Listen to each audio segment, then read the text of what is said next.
KKK. You're the very first viewer of any live video I have ever done, and the first commenter.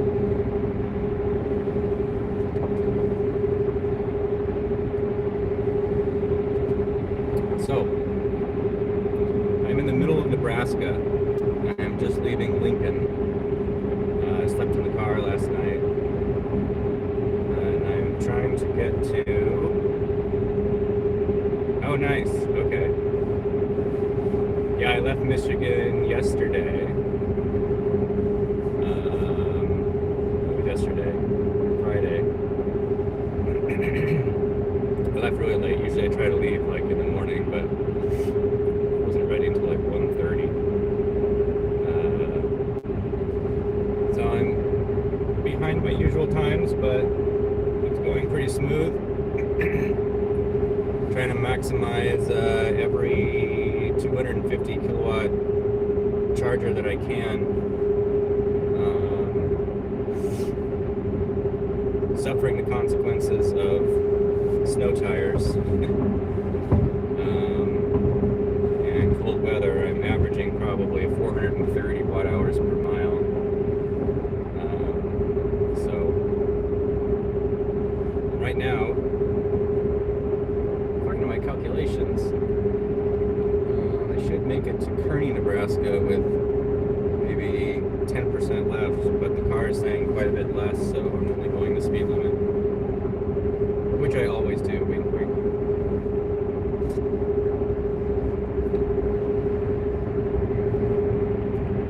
By the way, what resolution is this displaying at? I do not have unlimited data, so I don't know how much I'm spending.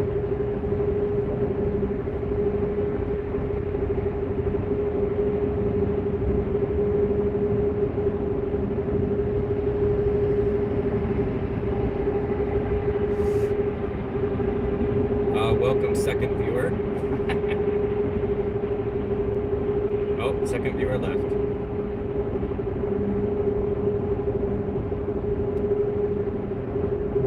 Yeah, it's actually still in the 30s. It's, well, I mean, last night, I think it was 17 degrees somewhere. Maybe that was Iowa. But it's 34 right now, so it's not too bad.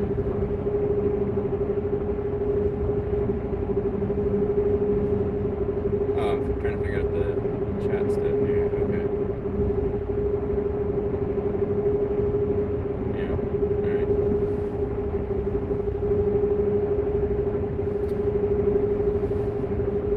Should be a pretty boring drive. Oh, 144? Oh, that's terrible.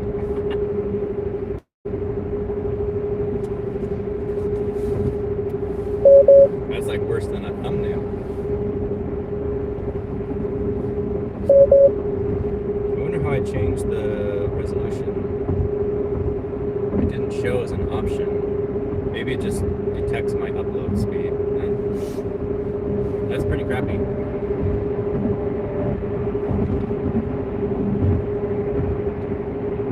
Oh well.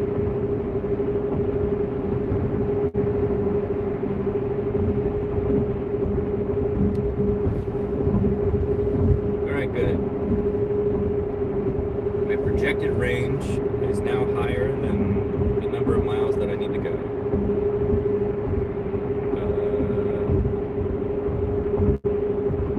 Yeah.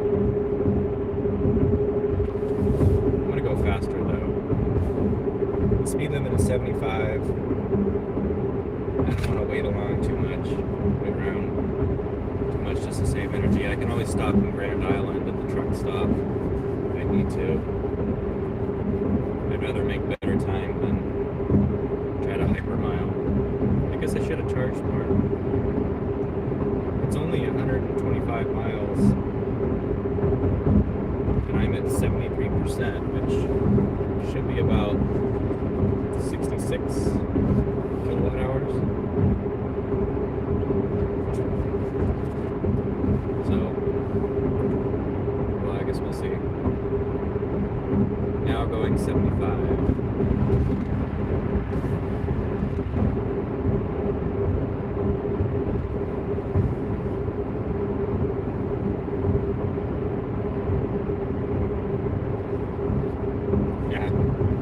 yeah.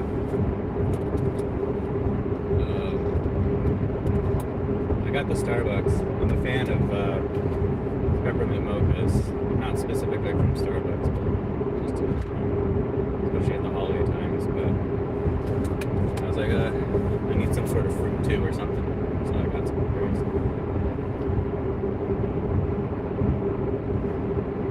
I really like that the superchargers in the Midwest are next to grocery stores for the most part. Whoops. Meyer, as I'm sure you know, in Michigan, but then in Iowa and Nebraska, it's the Hy-Vee grocery stores, which are nice. They're open till like 11 or 12 at night. They always open early, so it's really nice.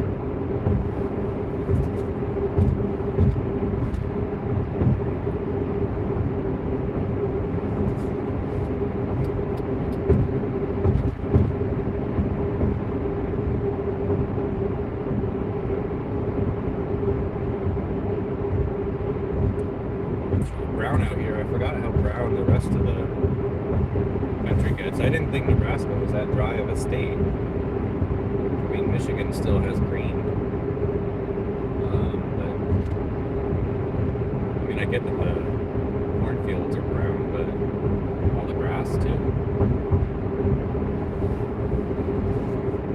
Actually, here's a fun fact. I don't know if this is true. So this is here's a fun theory. Corn is a modified grass. It's basically a warm season grass. I saw that on YouTube, so it must be true.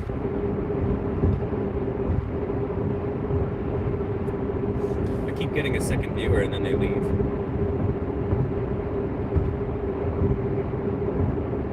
Monocot. I don't know what that means. I'll have to look that up.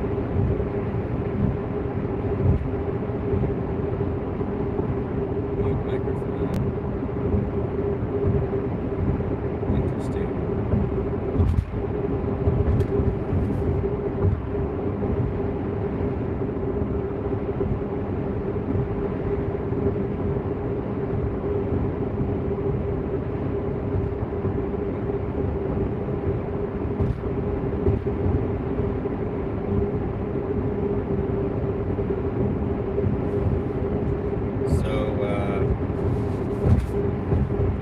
Lucky for me, I do have FSD on this vehicle, and I do have FSD beta, but lucky for me, I striked out right before I started my trip. I got my third strike on it because the driver monitoring system on mine is so terrible. I don't have an indoor camera, so I can't watch my face, and the steering wheel just does not do well at detecting me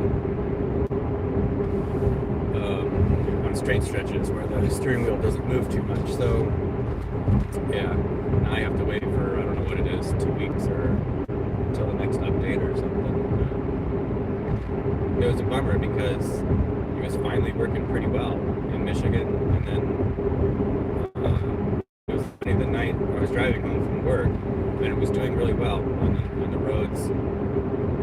It often does at night because there's fewer cars and you can see the lane lines really well. But so I was like thinking about this post that I was going to put to Twitter, like how it's actually doing pretty well, and then all of a sudden it bans me. Yeah. That's the way it goes, I guess. But I still have autopilot, so it's basically FSD freeway, and it's super nice, especially now when it's good weather, dry roads, and there really hasn't been much traffic. So most of the lane stuff and the lane keeping it's been doing.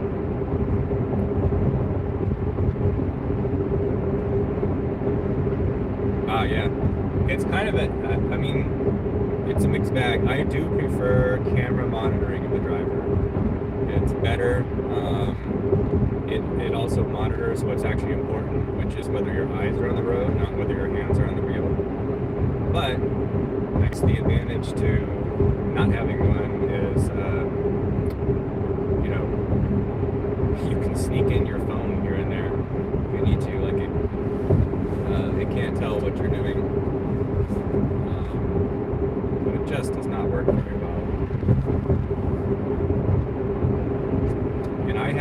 2015 Model S with the original AP, and it was a really good system for what it could do, and there was no nag. I mean, if you put it on, it would just drive your car, and that was, when you look on back, that was a little sketchy at times. I guess you had to be disciplined to like monitor your car, but that was really nice. You told the car to drive, and it would drive for you, and you didn't get distracted by like, oh, who's the car thinking that I'm not paying attention or whatever. I have to wiggle the wheel. It's been 30 seconds. None of that. So that was nice.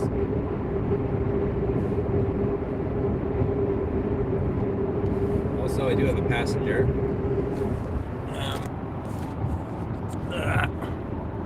And our dog, Gidget. Gidget. Gidget. Yeah, I know you don't like car rides.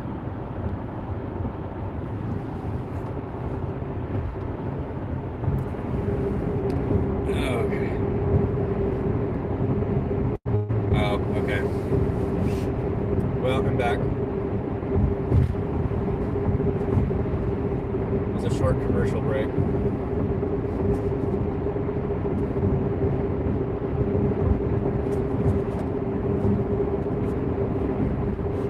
Yeah, maybe the middle of Nebraska is not the best place to pilot a live video. I don't know. I have Verizon. I don't know what how good their reception is here. Maybe that's why the resolution is so low. Maybe it's not the best resolution. I don't know. Anyway, so maybe this didn't go through. Here, I'll try again. This is my passenger, our dog Gidget. There we go. It is the same dog, yeah. She's the same one that we had on the very first road trip that we did, which was, oh man, 2015, 2016 or something. Chicago to Denver, nice. Did you avoid the crazy storm, or did you go through that?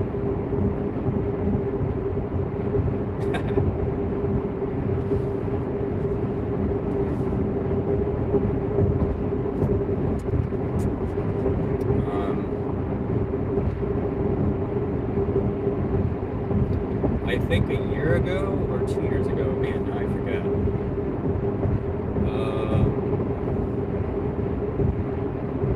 Oh, good, you missed it.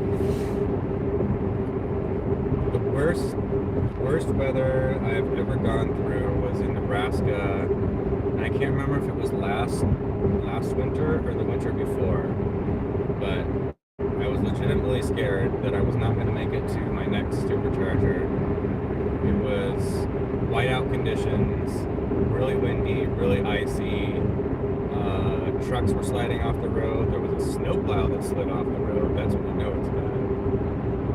I was extremely glad that I had snow tires, and I made it through fine.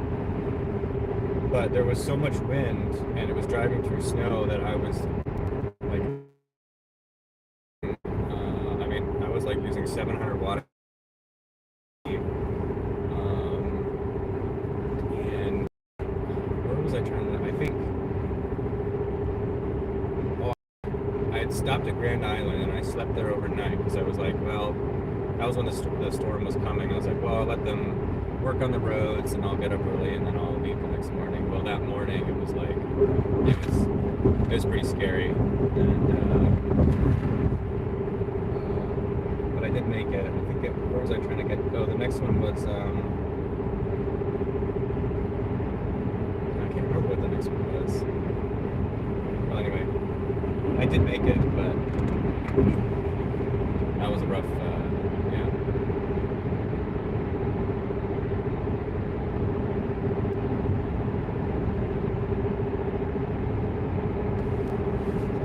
So I found out about snow tires. I grew up in California, so I didn't really know about snow tires, but on my first road trip, which we took in the Model S, which was a 70D, we hit snow in Utah. It was in Park City. You had to go through, I can't remember, is that I-70?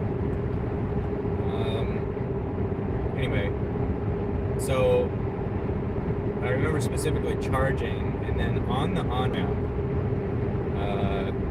with, you know, all-wheel drive, I could feel the car kind of slipping sideways, like with a little bit of snow, and I'm like, oh, wow, all-wheel drive is not good enough. So after that, I pretty much get snow tires on all of my vehicles for Michigan. I also found out that year how much effect wind has on your efficiency. It was like, at that time, I-80 wasn't built out with supercharger, so I had to go down to I-70, I think, for Kansas. And boy, now I forget the names because I haven't gone that way for a while. It wasn't Salina, Kansas. It was one that was east of that. But there were some stretches that in the winter, my 70D like would barely make it. Like, it charged so hard.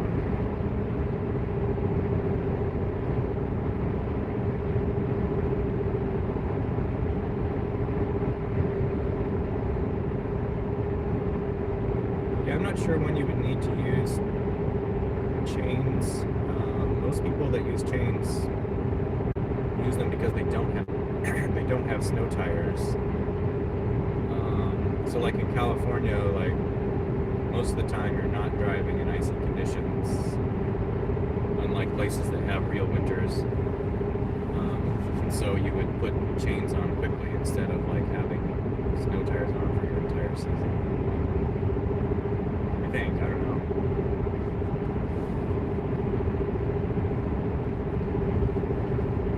I tried chains on a Jeep that I had when I was off-roading in some snow. They work well, but they're really hard to get on correctly, and then they can kind of spin off if you do it wrong.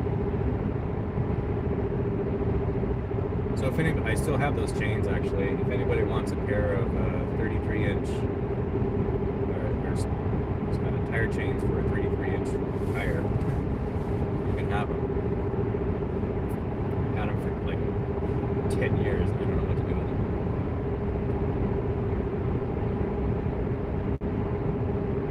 I wonder if they would fit the ribbon. I think that is 33-inch tires.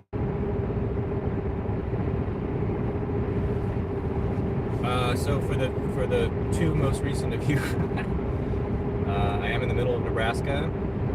I left Lincoln, Nebraska. I'm now on my way to Kearney, hoping to make it. I'm projected a range of 114 miles, and I have 104 miles to go.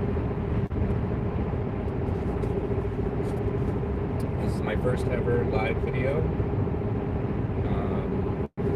I've been watching more and more of Bjorn's live videos, which at first I wasn't really into live videos, but he's like such an entertaining guy that I liked his live videos, and the interaction with people along the trip like seems really fun. So maybe I should try that. It's fun.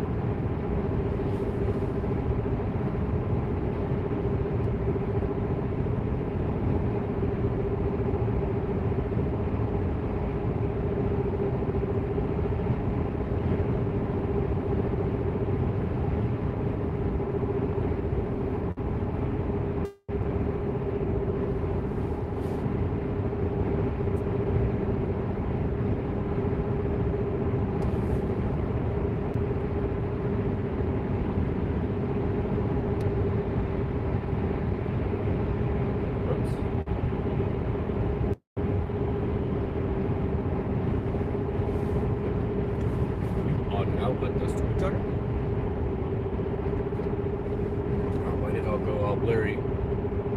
This is actually how I see the road. I should get glasses. There we go.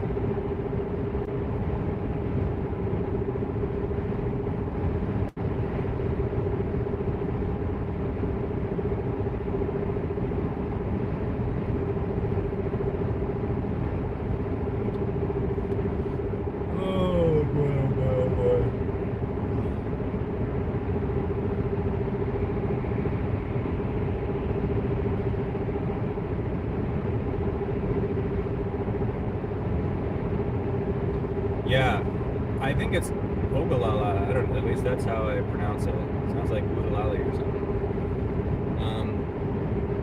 That's a little bit of a life hack for the superchargers that are near hotels. I mean, if you hit there in the morning, like, hotels just have coffee out. A lot of them also have like their continental breakfasts out, which I don't quite feel right like just going in and taking that. But sometimes I'll go in and get a coffee or buy something from their little snack pantry just just kind of as a tip. But yeah, it's really nice being close to hotels, even if you're not staying. I think hotels should play that up. Like, they should kind of maybe offer more travel, short-term travel amenities of some sort to sort of become travel destinations. Oh, I just got kicked out of autopilot.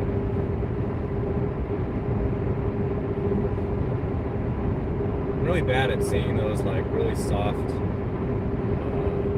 alerts on the screen.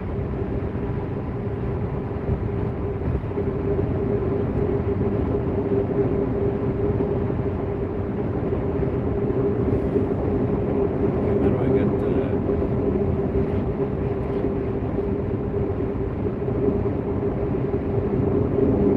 yeah, exactly. Clean bathrooms.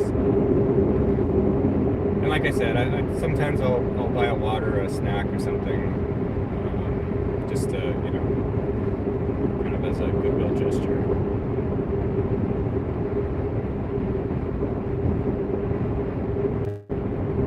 Yeah, I mean, or even just like have the audible chime come before the strike. Like, it's not that I'm not paying attention, it's just that I can't see they're actually really subtle, the little slowly flashing warnings. Like, just give me a ding.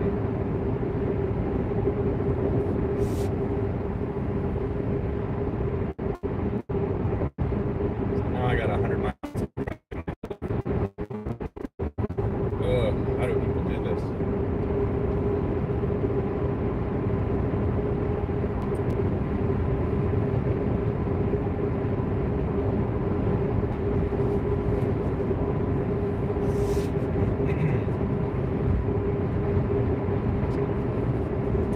Autopilot is it's kind of like the closest feeling I'll get to flying, being a pilot. I think it's just kind of fun to see the craft do its engineering, and I don't know, it's just really a lot of people don't like driving long stretches, but I kind of like it. I don't like it when there's a ton of people in the car, and then so the solitude is kind of part of the relaxation.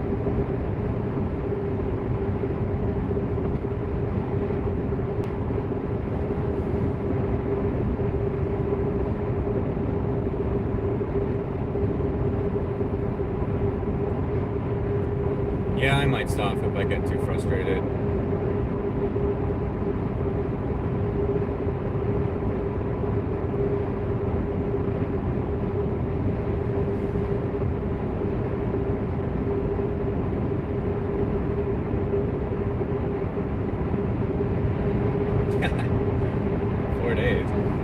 Did you strike out?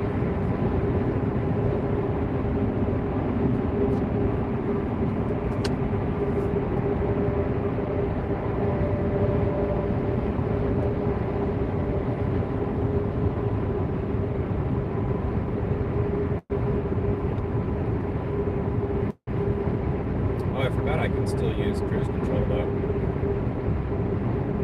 That always feels dangerous though. It doesn't steer.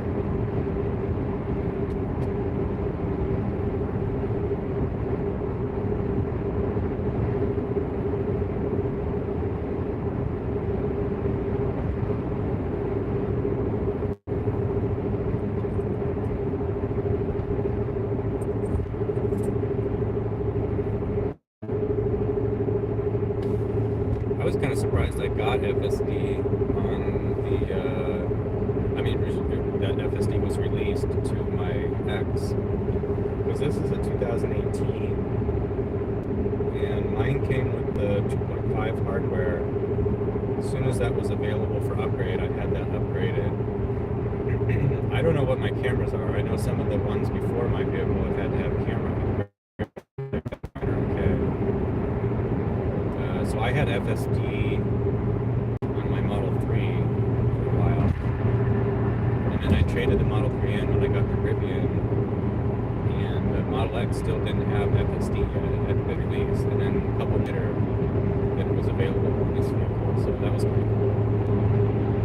Actually, no, it was available, but my wife drives the X mostly, and her safety score was never high enough. But I didn't really care because I had it on my Model 3, which is what I drove, so I could still use FSD. But I don't know, it was kind of nice that I got it on this one.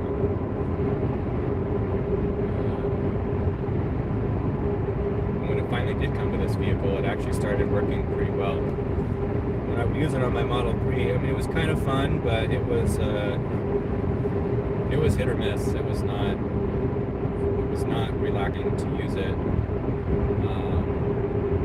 I tried to show it to a relative once, and it was like not working well. I was like, well, this is not impressive.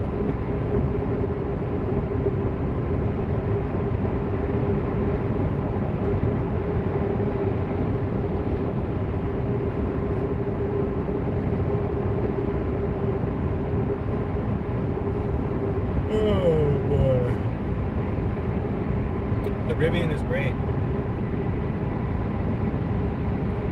The range is not.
Yeah, exactly. The car itself is awesome, but even in the summer, so I do have the all-terrain tires, which are 33 inches, and I'm sure they take a lot of range out, take a lot of extra energy.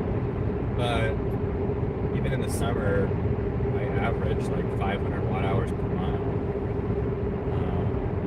which it's pretty consistent too. Like even on the freeway, it'll be that way. But anyway, the charging infrastructure is just not reliable enough to go cross country or something. Originally, like when I made my Rivian reservation in 2018, and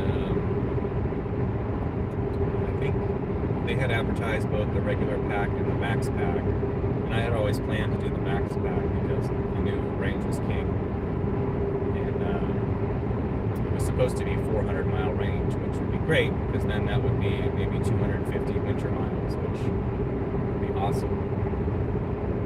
But the max pack is still not available, so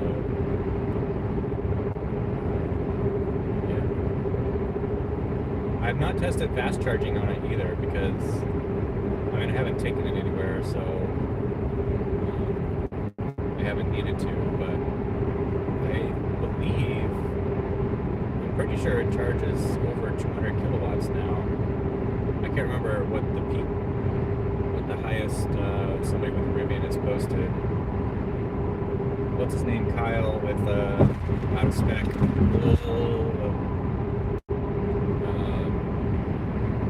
When he got his Rivian, was doing all kinds of tests.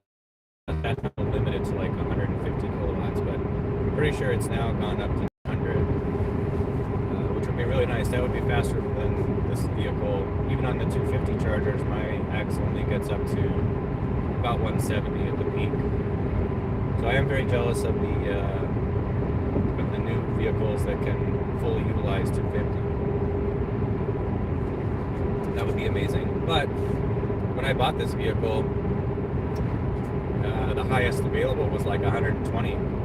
So it has only increased its charging speed since I got it. So that's been really nice.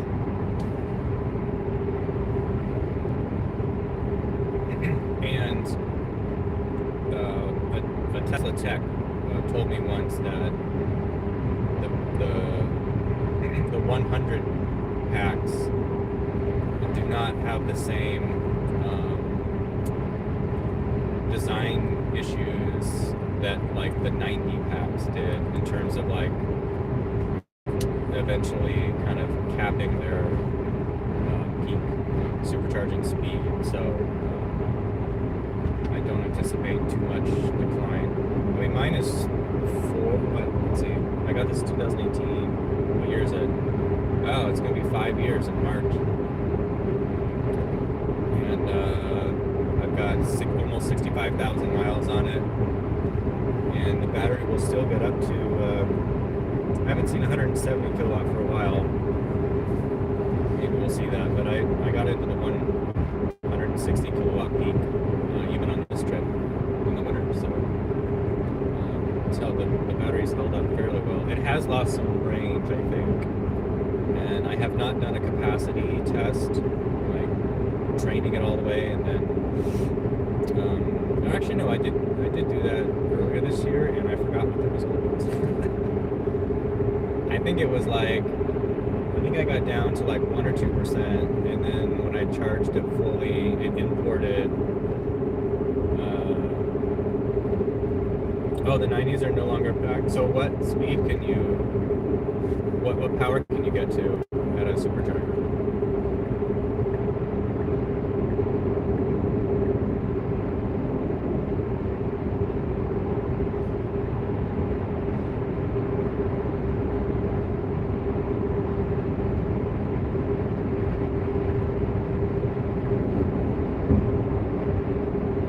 Maybe there's a delay. My 70D from 2015. 145. Oh, that's pretty good. Okay. My 70D definitely got a little declined a little. Eventually, I was never getting above 90, which was pretty frustrating. The other thing that's important is the charge curve. I've noticed with the newer ones, like they can also keep a higher power for longer, which is a huge deal. With mine, I do peak pretty high, but it goes down really fast. I've noticed that usually by 64%, I'm at least down to 64 kilowatts. Sometimes way before that, actually, but and somewhere in the 40%, I'm below 100 kilowatts. And the newer one, that seems like they'll stay above 100 kilowatts for a lot longer. So the charging curve is a lot better. I don't know if that's battery chemistry or if it's thermodynamics or what it is. If it's better cooling management or who knows. But that would be awesome. I don't know if I'd ever want to trade in this vehicle though, because supercharging is free for me, so maybe a little slower, but it's free.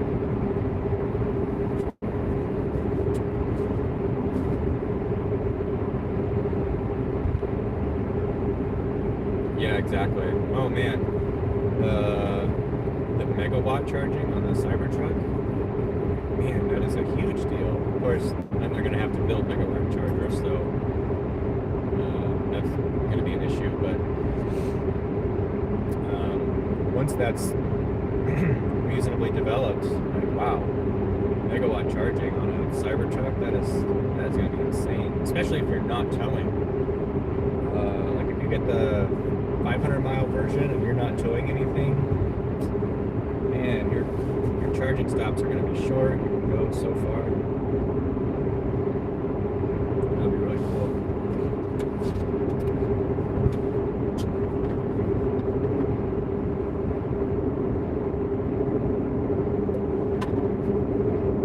We have towed with this. We've towed a couple camper trailers. I think the first one was, I can't remember if it was 3,500 or 4,000 pounds, but it was at, moderate freeway speeds. It was, I don't know, at least 800 watt hours per mile, easily half the range. So twice as many charging stops. Oh man, yeah, off-roading too. That would be great.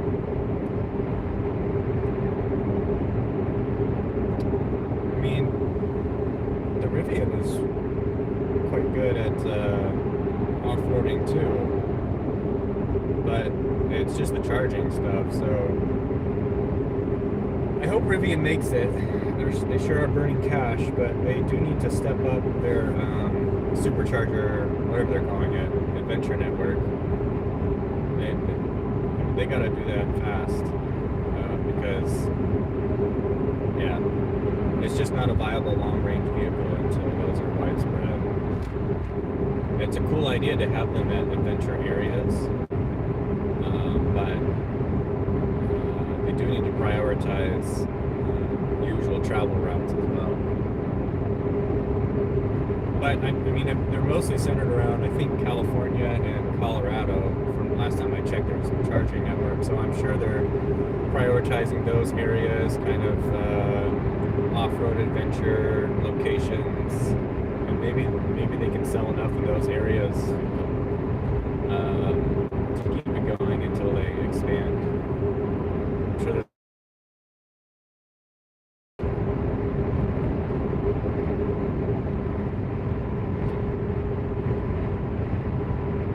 the weirdest thing about the Rivian is how loud the motors are. I don't think I've done a video on it yet. Yeah, I just haven't done many videos, but so their motors, they're made by Bosch, and mine has 4. It has the quad motors, and the front one, well, I guess they're all loud, but you hear the front ones, and it sounds like, I don't know if you've been on an airplane, and while it's taxiing, and you kind of hear this electric whir or something, like, that's what they sound like. It's really weird. But it's a road noise, so the irony is, Rivian is louder at low speeds because of the motors, but it's quieter at high speeds quieter than a Tesla, because the soundproofing is good in terms of road noise and stuff.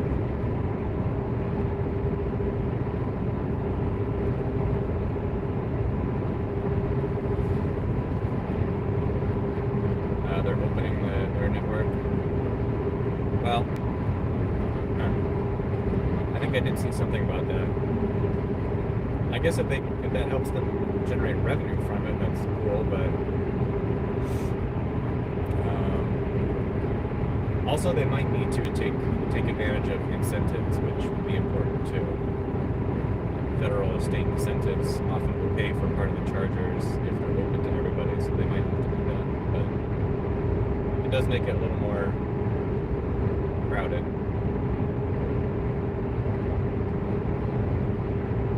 Oh, you're talking about the level 2 stuff?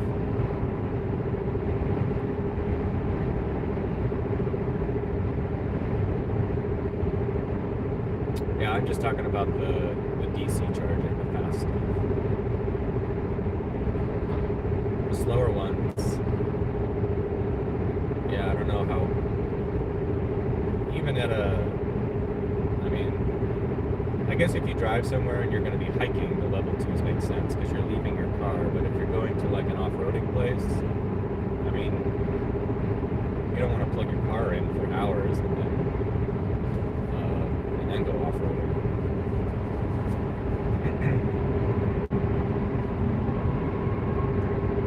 All right. I keep forgetting to check my efficiency here. I'm projected to have 76 miles. Yeah, I better slow down because I think I passed. Oh no, I haven't passed Grand Island yet. I gotta make sure I'm gonna make it. I should reach it with 3%. Yeah, we'll see. I'll slow down a little bit. It's the trouble with not having autopilot. I'm paying attention to my speed.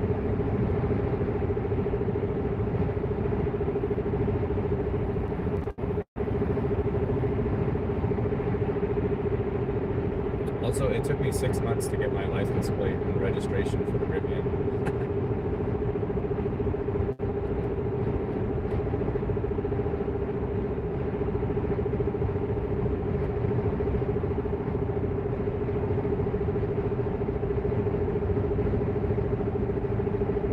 Cops are out. Michael.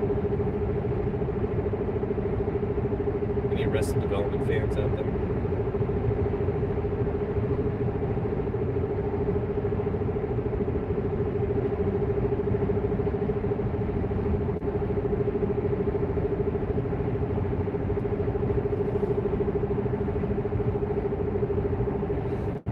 All the cows are out.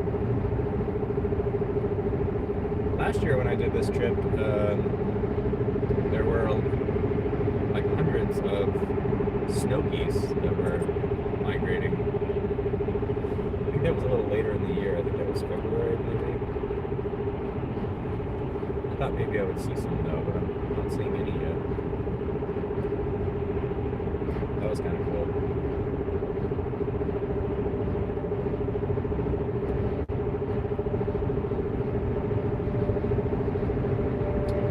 Yeah, that'd be fun. I have free supercharging on this vehicle, and I almost never supercharge in Grand Rapids.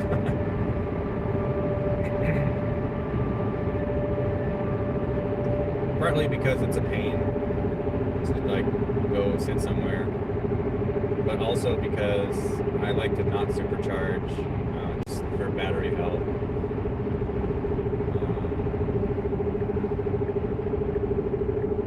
I know it's it's not supposed to harm the battery and all that kind of stuff, but there is a limited number of supercharging cycles, theoretically, so I just like to, it's like eating sugar. I don't do it as often as I could.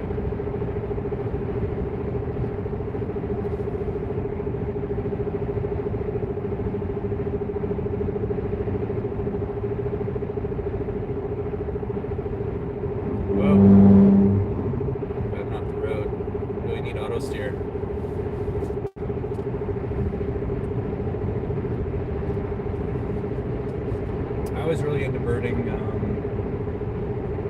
Well, first of all, points for calling it birding.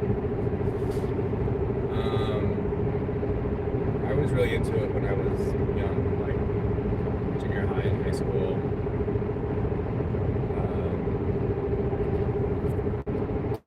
And then I sort of lost it through college and training, busyness of life. And I don't do it nearly as enough to be like good at a lot of the difficult species. Seagulls are so hard. Shorebirds are so hard. Even ducks are hard sometimes. But it's fun to go, especially in winter. Winter birding in Michigan is really cool because of the wintering waterfowl. You can see thousands of ducks. You can see thousands of geese. It's just really serene in the winter. Yeah, it's not hot. There's not a lot of bugs. It's just kind of a cool experience. So I go to some local places.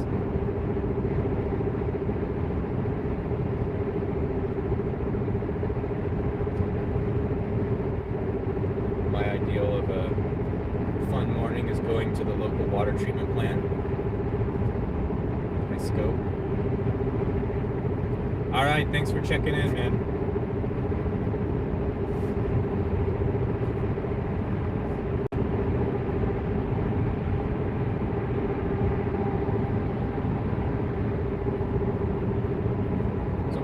record of 5 viewers. One time. Amazing.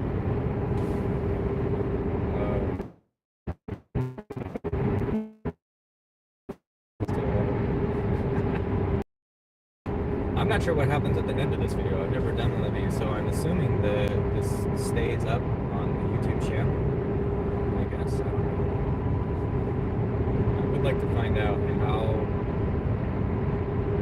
I wonder if it records in higher resolution than it's actually streaming. So, like, once it posts, does it post to a higher resolution? I don't know.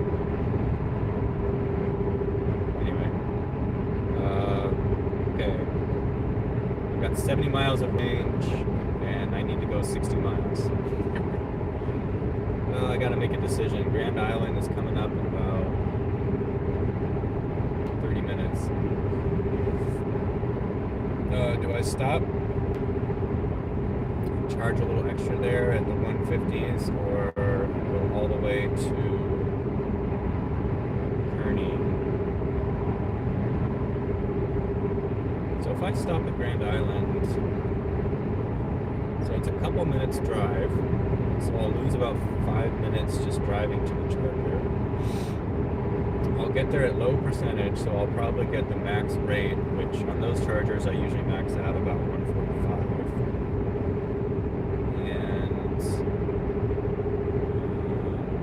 I mean, I would only need to be there for like 5 minutes, so I would lose 10 minutes stopping at Grand Island, as opposed to the speed limit is 75. Let's say I have to slow down to 65 to get all the way to Kearney. That would mean I'm losing. Oops, let me let this guy by. I'm going slower, so it's taking me longer to get there. So I am losing time that way.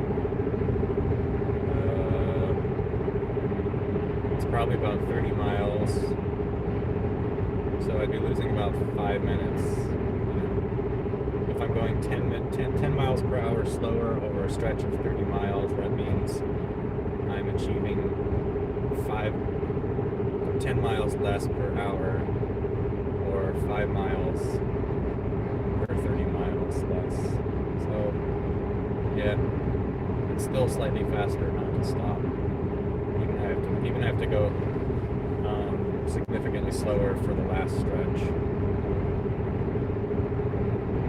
So maybe I'll try to do that right now. I'll go like 70. See how that goes. I'm gonna use cruise control though, because I keep getting distracted.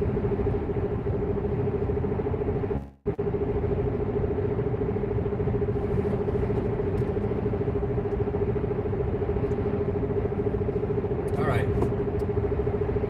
Well, that's the plan. This has been 50 minutes. I think I'm going to end the video now. Well, I'm going to try to figure out how to end the video. And I will be doing another one, I think, this trip. Either maybe this evening or tomorrow. It'll be way fun. Tomorrow I go through... I think it's tomorrow. Yeah, I'll probably stay in Denver today. Tomorrow I get to go through the Colorado mountains. That's usually a highlight of the trip. So, all right, there's an X here. Maybe if I hit